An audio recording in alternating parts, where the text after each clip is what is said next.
कार्यक्रमले मासु भात खान्छन् पाइँदै भन्छन्। भर्खर एउटा न्युज हेरिरहेछौ नि, घन्टेहरूको गाडीबाट पुरा रक्सी निस्किरहेको छ। अलि राम्रोसँग खोर्दालु गाँजा पनि निस्किन सक्छ। हाम्रो राष्ट्रिय कलाकार ज्योति मगरजीले बोलेको सुन्नुहोस्।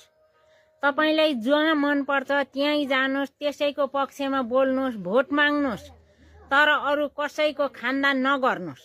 गाडीमा गाँजा भेटे पनि रक्सी भेटे पनि तपाईको भेटेको होइन, तिम्रो केही अधिकार छैन। अरूलाई खानदान गरेर होच्याउने तरिकाले तिमी नहिँड, तिमी आफ्नो मान मर्यादामा बस। त्यस्तै हो भने तिमीलाई पनि त मान्छेले भन्न सक्छन् नि। तर गाँजा भेट्यो, घन्टे पार्टी, मासु भात भनेको तिमीले मात्रै खान नपाएको होइन, बाँडो सबैले बाँडो। तर रविलाई र उसलाई चाहिँ सहकारी खाने बालदेनलाई भनेर चाहिँ तिमीले त्यस्तो अरूलाई होच्याउने काम नगर। भोलि त्यही बालदेन र रविले जितेर तिनीहरूले नै चाहिँ देशमा प्रधानमन्त्री चलाए, तिनीहरूकै